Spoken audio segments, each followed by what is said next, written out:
Sveiki, kūrėjai. Pakalbėkime apie Etsy siūlomą dar vieną testą. Gal jau kai kurie iš jūsų matėte, nes gavau kelias užklausas, kad Etsy jūsų parduotuvės pradinėme lange atsiranda užrašas, kad Etsy siūlo jums dalyvauti naujame teste, bandyme, kur jie nori keisti jūsų prekių pavadinimus. Na ir tame kvietime, tame jų užraše, tenais yra kalbama apie reklamas, tai reiškia apie off-site ads, užsimenama, kad Etsy reklamuoja jūsų prekes ne tik Etsyje ir todėl jie norėtų patestuoti, kaip pavadinimų, jūsų prekių, jūsų listingų pavadinimų pakeitimas pagal jų siūlomus patobulinimus, kaip įtakoja jūsų galimybės pritraukti daugiau klientų. Manęs klausia, ar apsimoka dalyvauti šitame bandyme.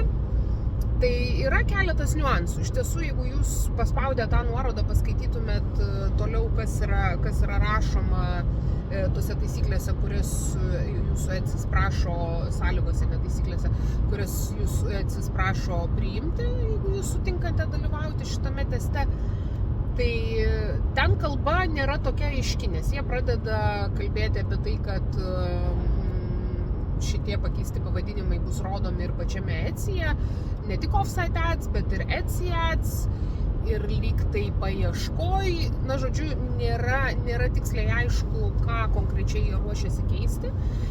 Yra aiškus tik tais vienas dalykas, kad tie pavadinimai nebus pakeisti jūsų parduotuvėje. Tai reiškia, jūsų parduotuvėje, kai jūs atsidarote savo parduotuvę ir žiūrite į prekes, pavadinimas liks toks, kokį jūs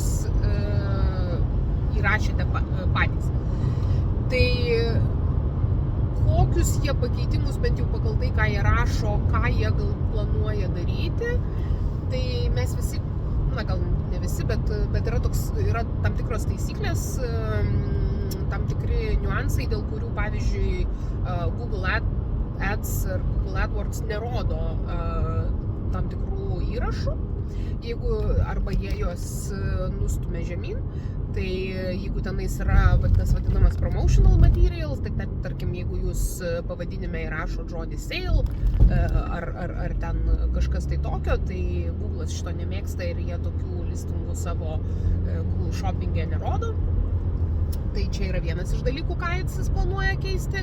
Tai reiškia ištrinti promotional material iš jūsų pavadinimų. Jeigu jūs sutinkate dalyvauti šitame bandyme, kitas dalykas, ką jie siūlo ir ką jie sako, kad jie keis, tai pridės papildomai tam tikrus raktažodžius, kurie jų manimų yra efektyvus priviliojant klientą. Tai pavyzdžiui, gift for her, na čia jų pavyzdys buvo, ar kažką panašaus. Tai kaip mes suprantam, bent jau kaip aš suprantu skaitydama tą jų tekstą, tai tie pakeitimai neturėtų sugriauti apskritai nieko, ką jūs jau dabar turit. Nes yra nuogąstavimų, kad Etsy vėl ten viską pakeis, vėl pas mane niekas nebeveiks ir iš viso jau pas mane pardavimų nebėra, nes Etsy pradėjo šitą naują testą. Tai pirmiausia, tas testas dar neprasidėjo, tai pardavimų kritimas yra su tuo tikrai nesusijęs. Ir antras dalykas, nuogąstavimai, kad Etsy sugadins jūsų SEO šiais pakeitimais, kuriuos aš minėjau pradžioj, yra, na, šiek tiek, nesakyčiau, kad visai nepagrįstas, bet sakyčiau, kad mažai pagrįstas. Tai reiškia, jeigu jie nekeičia nieko pačiam pavadinime, o tik prideda kažkokius papildomus raktažodžius arba pašalina tą vadinamą promotional text, tai tas neturėtų niekaip įtakoti jūsų prekių pardavimų. Na, bet žinoma, mes tikrai negalime būti 100% garantuoti, kad viskas taip ir bus. Bet koks testavimas yra rizika.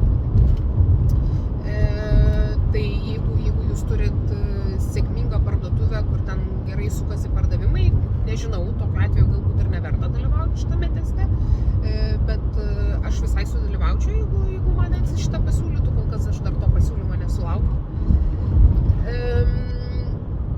Tai toks visai įdomus variantas ir jie dar žada, kad prisijungus prie to testo pabaigoje jūs gausite pasiūlymus iš Etsy, kaip jūs galėtumėt pakeisti tuos savo prekių pavadinimus.